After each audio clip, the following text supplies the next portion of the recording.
Tech Talk Tuesday. I see Justin. Hey, Justin clicking in there. Come on, got a couple more. There you go, Ian. Ashley. Charlie. Never fails me.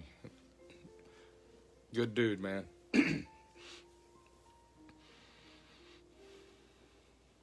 Chris, Alex, Daryl. Come on. Sign up. Let's roll.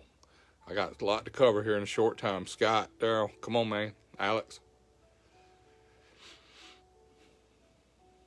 Steve, Timothy, Chris, and 3 others. Hi, 3 others. Don't want anyone to go a little unnoticed there. Hey, stay tuned. Don't fade on me. I'm getting ready to get into this deal and kick it wide open. Hey, Robert. Hey, Chris. Hope you're traveling safe. David. All right. Ian. Hi, y'all. Thank y'all. Come on, let's build it up. I'm going to talk to you about Tech Talk number 134. We got lots of different pieces to cover today. Hey, Doug. And one of the others. That's awesome. Hey, Devery. All righty. I'm in the picture for a minute. I wanted to talk to you guys. First of all, I want to tell you guys thanks for coming in on this Tuesday. Tech Talk Tuesday number 134. That's a long time, isn't it, y'all? All right. Ricky, Stephen, Greg, Kim. Hey, Greg. All right, y'all hang in there now. Well, let's get the numbers up so we're not just talking to just a few of you. Hey, man, all the way from Australia. That's right. Hey, Archie.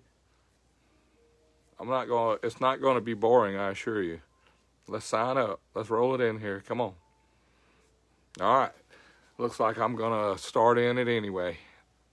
All right. I wanted to tell you that there's a lot of folks talk on the internet every day about the tunes on the chassis dyno and what is required to get your car or your motorcycle tuned up well. And there's all kind of tunes that I wrote down to give me some notes. Hey, Scott. Hey, Mark. Thanks for the tips today, buddy. Now all I got to do is find out where to get that stuff, and I'll be able to get a few of those little scratches squared away. Hey, I don't mind working hard with an elbow. I just got me a little bit of scratches I got to get tuned out of there. Hey, Darren, Shamar, Devon, 7. Wow, that's some cool names. Ron, Darren, Mark. Yeah, Amazon. Tip of the day right there. All right. So anyway, the dyno tunes. If you're a motorcycle guy, we're talking about mostly dyno jet, chassis dyno tunes. If you're a car guy, we're still talking about dyno jet tunes. I'll turn this one piece off right here. Got a distraction going on here I don't need because I'm easily distracted. Hey, Roland. Hey, Bob. Steve. All right, so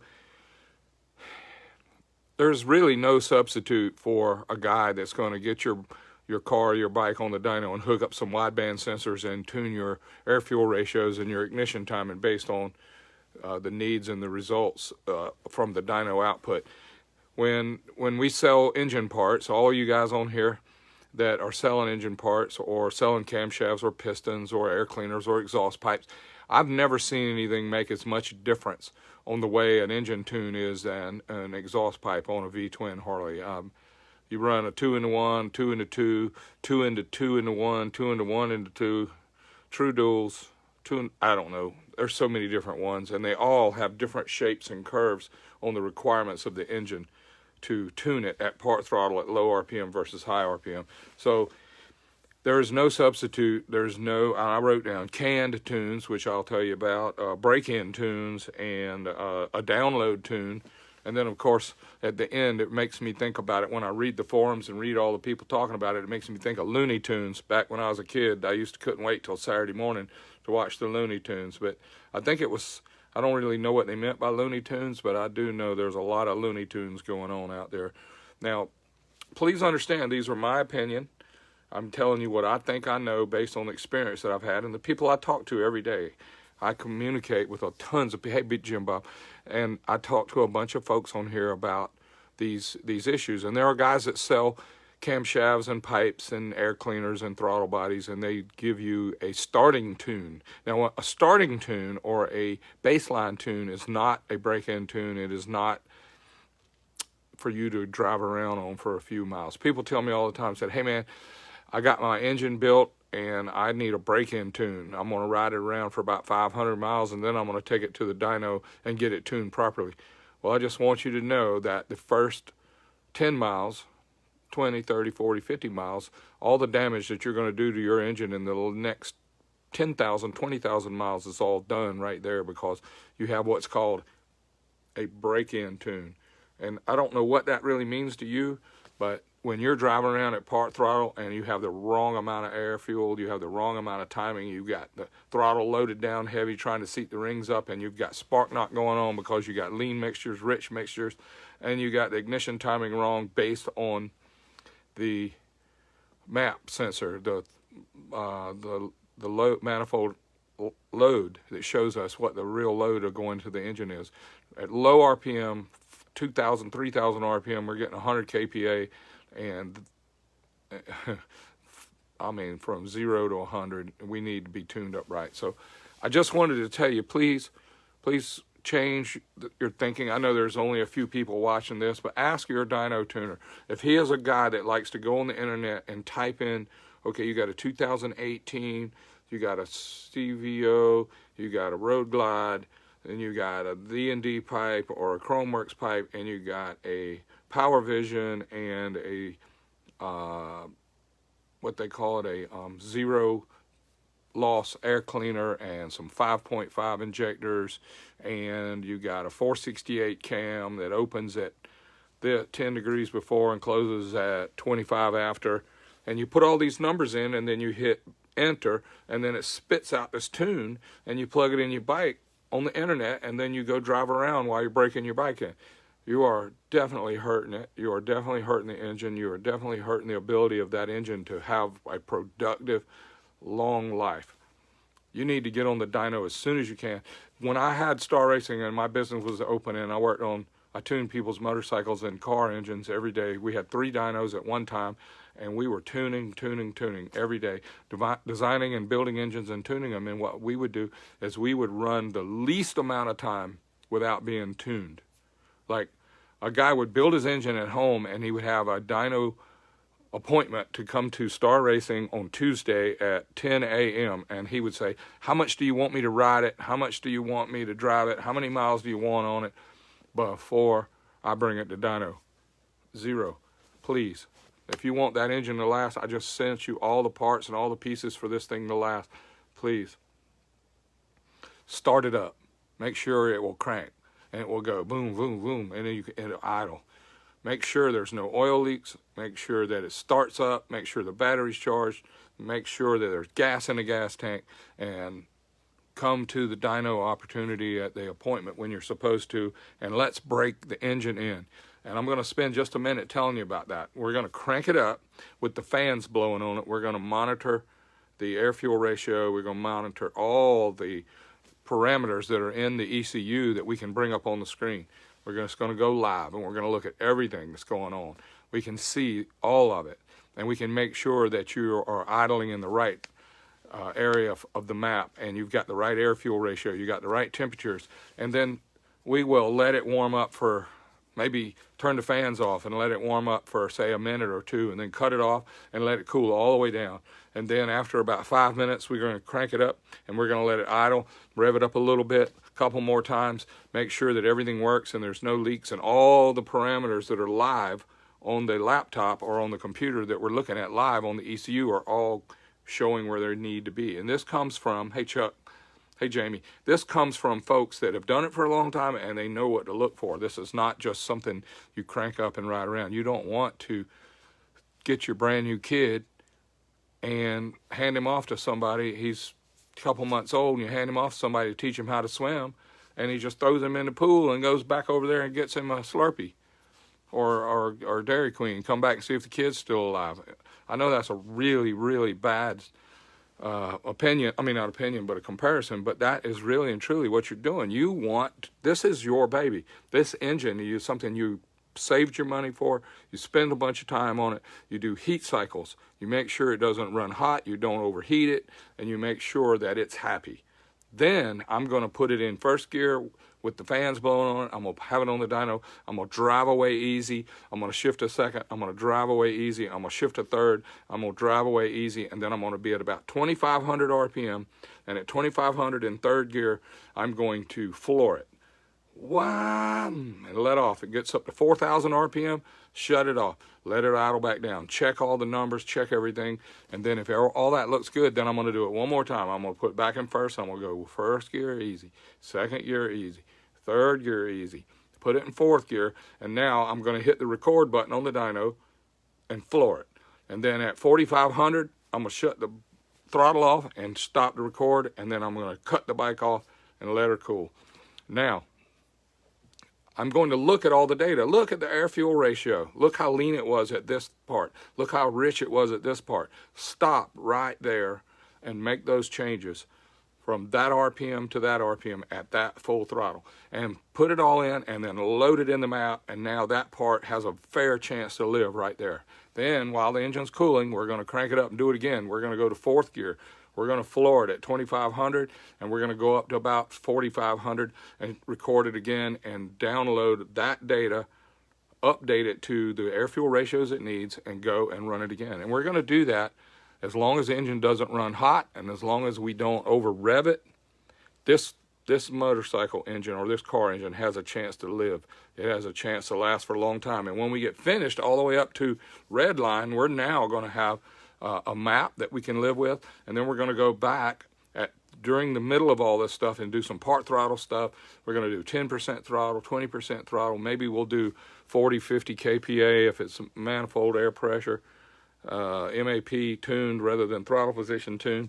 But we have to make changes at the little increments along the way, and this will take 4 or 5 hours, maybe 4 hours, maybe 3 hours to do it right. And if a guy is going to buy a piston kit, a pipe, a set of heads, port and polish, some valves, cams, springs, retainers, locks, push rods, and he's going to put it all together. And then he says, hey, I need an internet can tune to break my bike in on for 400 or 500 miles. Can you send me something? Can I get it for free? I bought cam from you. Can I get a free internet tune? The guy sends it to you, puts it in the bike, and you go out and drive it around. I know I'm preaching to the choir, but it is wearing out the parts, y'all. And this ain't just a Harley. This is anything. Even if it was a Suzuki, Kawasaki, Chevrolet, Chrysler, Ford, you don't break them in with the tune wrong. Don't do it. I spent a minute on that, and I know you can tell I'm preaching hard because I just see so many things get burned up doing it like that. And I just wanted to share it with you. I'm going to change over to the board, and we're going to talk about valves now. Valves are very interesting. All right, here we go. Back to the board.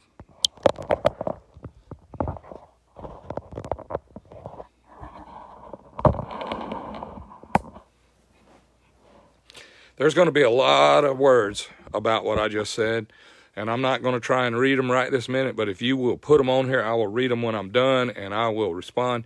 But I'm going to move forward, and I'm going to talk to you about curtain area of a valve. This right here is a valve. This is a 2.08. That's the diameter of this valve. This valve is over 2 inches in diameter. I'm going to show you here on the caliper. I'm going to go here, and this says 2.08. That's the valve diameter of this valve. To figure curtain area of this valve, I'm going to put the diameter 2.08 into the calculator times 0.96 times pi, 3.14 times the lift. But if I have a 600 lift cam and I have a 2.80 valve, I'm going to tell you about the 0.96. That's half of the diameter, times pi, 3.14, and that gives us the curtain area. This particular one will be 3.7 inches of curtain area. Real valve curtain area, not the throat curtain area, but I'm going to tell you how the curtain area works. It looks like this. You take the head the valve seat here, and then you take the valve and you lift it up 600 thou lift. And I'll tell you what, that's not a lot of lift, y'all. When you put a 600 lift cam in your motorcycle engine or your car engine, let's put this calculator on 600 and let's look at it. I'm going to show you how little lift that really is. Because everybody's thinking, you know, this 600 lift cam must be really big. That's how far it opens. That's 600. It goes from sitting on the seat to wide open at 600 lift. It's a little over a ½ inch. That's all the valve opens. That's probably a pretty good scale right there. In reality, we take and put a 40 thou wide, 40 thou, 1 millimeter wide valve seat where the valve touches the head on both sides. That's about 80. Added together, 40 plus 40 equals 80, so you actually only have about a 2-inch valve that actually makes the throat in the head here. So if you did curtain area based on your throat diameter, it would be less than 3.76. Also, let's do this curtain area deal one more time, because remember now, the diameter of the valve matters, because it changes. If you go to a smaller valve times 0.96 times pi times whatever lift, if you have a 500 lift, 400 lift, a 485, a 585, a 700, whatever cam you've got, you figure this in and it will tell you the square inches of curtain area. Now, what is curtain area? Well, it is this curtain. It's an invisible curtain from the head to the valve, and it goes all the way around. It's like this right here. It's be like a curtain that would be all the way around the valve times the lift. So if it's a 600 lift cam, the little curtain would be 600 tall and it would travel all the way around the valve. And this is what lets the air in the engine, this curtain area. The valve size matters, the lift matters. If you want more curtain area, which I do, I would put a bigger valve in it, or add more lift, or put a bigger valve and add more lift, so my curtain would get taller. And if it was a bigger diameter valve, my curtain would also get longer. So if you took this area and put it to a 2.10 valve instead of a 2.08, you would get more curtain area. If you took this 600 lift and put it to 700 lift, you'd get more curtain area. Okay, Scott asks, why does the curtain area matter? Well, this is the only way air gets in the engine. When the valve's shut, no air gets in the engine. When the valve opens, some air gets in the engine. But you want to know the curtain area, which is the total amount possible. And if the total amount, let's say that your port cross-sectional area in square inches is smaller than the curtain area, then your port is your restriction. If your port is bigger than 3.76, then your valves and the cam is your restriction. You got to find out where your restriction is. Now, here is a 4-valve. All right, now what's interesting about this 4-valve right here, I'm going to move over here where I can see this. It's got 2 intake valves, so this has 2 curtain areas. It has one for this valve and it has one for this valve. It also has 4 curtain areas. It has one for the exhaust and one for the other exhaust. So a 4-valve has 4 curtain areas. That means 4 lifts, 4 diameters, and you take the curtain area that we just did over here, you take the valve diameter in your 4-valve head and you times it 0.96, times it the pi, 3.14, times the lift you're going to use, times 2, 1, 2, you get, that's the curtain area of a 4-valve. A good old 2-valve, Hemi, Wedge, B2, B1, twin cam, Ford, Chrysler, Chevy, whatever, single spark plug, 1 intake valve, 1 exhaust valve, got a little quench pads on the front and the back. This has 1 intake valve lift, 1 intake valve curtain area, 1 exhaust valve, 1 exhaust valve curtain area. The 4-valve, even if it's the same size bore, has bigger valves, more of them. No, it doesn't. It has smaller valves, but more of them. And we have to do the math to figure out the curtain area of these 2 valves even though they're smaller, to make sure that we have more curtain area, or at least the same curtain area we had with this.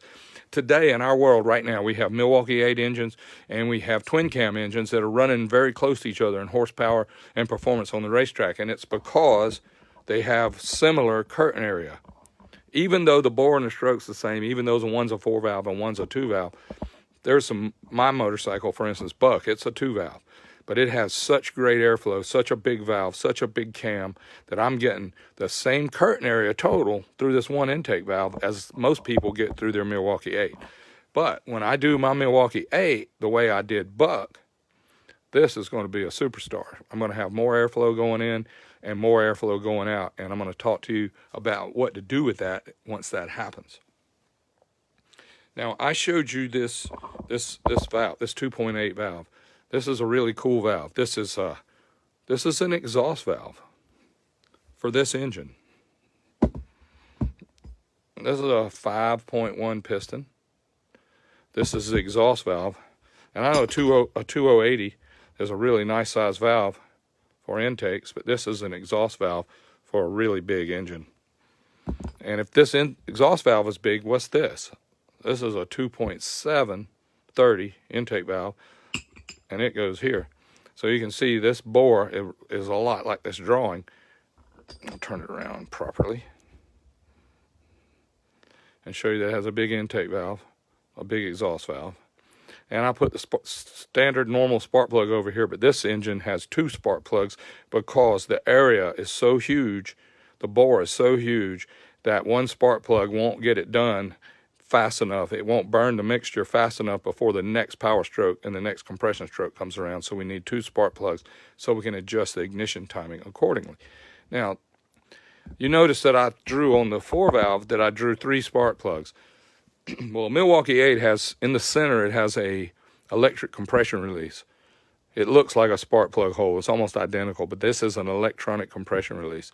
And when you hit the starter button, this valve opens so the engine will spin over. And then when it gets to a certain RPM, when it lights up, this compression release closes.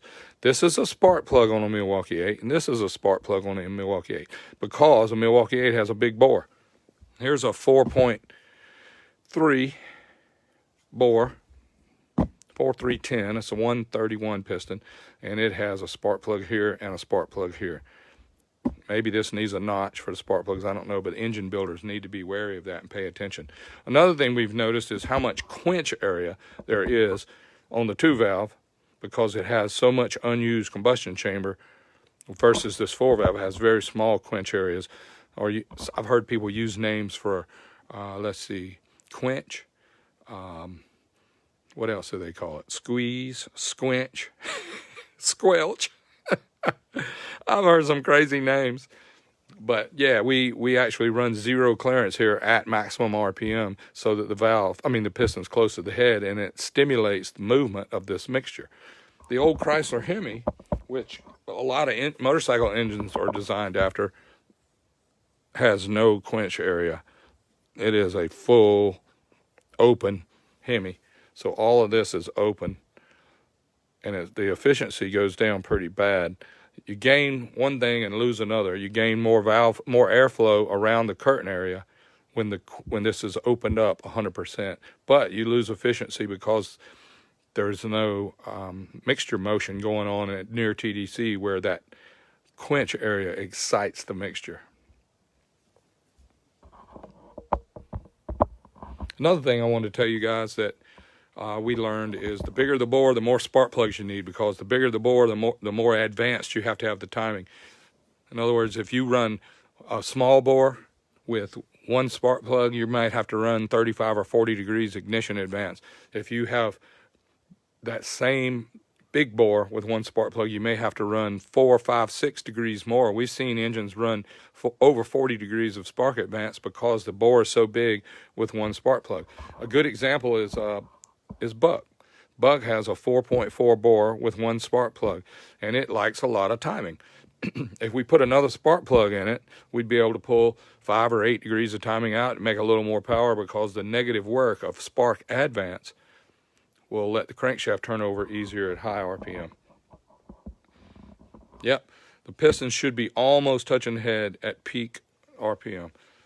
Hey man, what's up, 7? And then on our 4 valves, we have very little quench area. Squish, quench, squinch.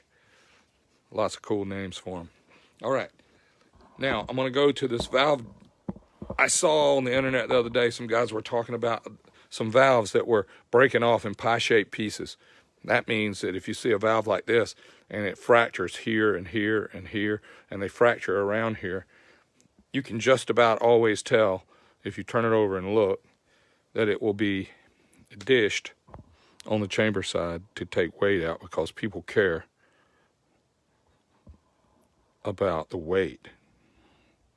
So this valve, if you were to bore all this out, you can see pretty quick how weak it is right here and how weak it is right here. And this valve right here will fold up. Let me see if I can get this camera angle right to where you can tell this valve is just like that drawing. Yeah, that's pretty cool. But this valve is strong on the back, it's strong on the face, and yes, it's heavy, but it's titanium. Yeah, squish, quench, squinch. I see them words coming through there. 2-strokers, 3-strokers, 4-strokers. Anyway, this valve is very strong, and I'm going to tell you the basic principles of why, because it's hard to collapse a good triangle.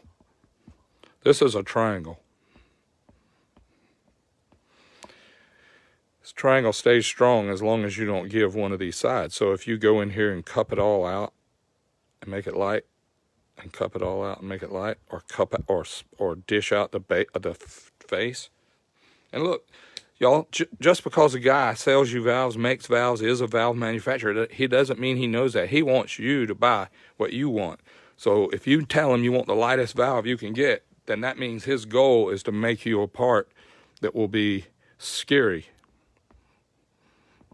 Will have this kind of head, and he can dish it for you to take weight out. If he dishes it, now this valve will fold up like a lawn chair. You got to be careful of that, because if it's the lightest valve that you can buy, that doesn't mean it's going to stay there. It doesn't mean it's going to seal well, and it doesn't mean it's going to last.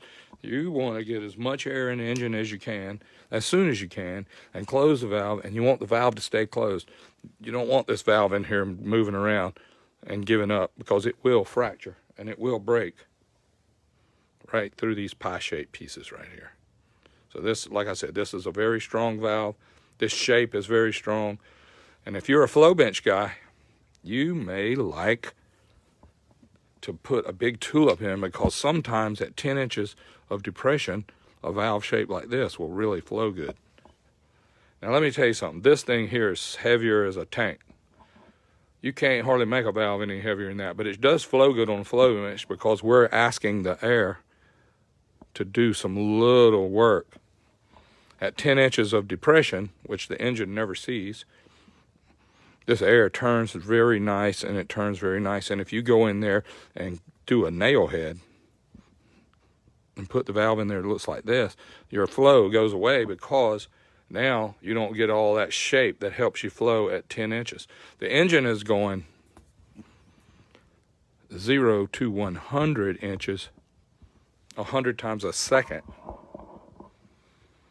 So you need a valve that will stay the shape, and it will stay strong, and it will seal when it's sitting on the head. I know it's almost a broken record, because I talk about that a lot, but it's so important. It's so important for people to know. Now, I'm just going to go back right quick and tell you guys that curtain area is important. Something that, this is one way we can learn about why a 4 valve makes so much power, because it has more curtain area than a 2 valve. 2 valves are really, really fast. When you get this figured out and you have a big enough valve in there, like this motorcycle engine, this is big enough to be a 640 V8. It's 5.1 bore and a 3.8 stroke, and this really, really runs good. So 4 valves make good power. 2 valves make good power. They run really closer together than you think they would, because you can put a 4 valve on one of these and it doesn't run a whole lot better than a 2 valve. They still run pretty close, because we're still trapping air, and we only have, all engines, 2 valve, 4 valve, 3 valves, 5 valves, they all have the same amount of time to get the work done. This guy, why do we put so much faith in the flow bench guys preach? That's a problem that I love flow bench. I love flow bench people. They have their opinion. It's like, why do you need anything you need? You take it as a tool. Flow bench is one tool. Dyno is one tool. Racetrack is one tool. How much parts weigh is another tool. How long parts are is another tool. How much power it makes a tool. How long it lasts is a tool. I mean, it's all a tool. You have to take all the information that is given, or that you pay for, or that you learn, and then you have to adjust it up and find a way to make it go fast for you or make it last. This is just stuff that I think I know, that I've run around all my years learning about, and I'm very passionate about it, and I love sharing it with you guys. And also, I noticed today, just like you did, Tech Talk Tuesday is TTT on 2/22 of 2022 on a Tuesday. Tech Talk Tuesday. TTT 2/22/22. All right, thank you all for the TTT on 222222. Y'all have a great night. May God bless. And remember, I'm very thankful for y'all. I love getting you guys to come on here and talk to me and listen to my words, and I will tell you what I think I know. And come back. Let's do 135 next week and do better. All right? May God bless. Good night. Y'all take care of each other.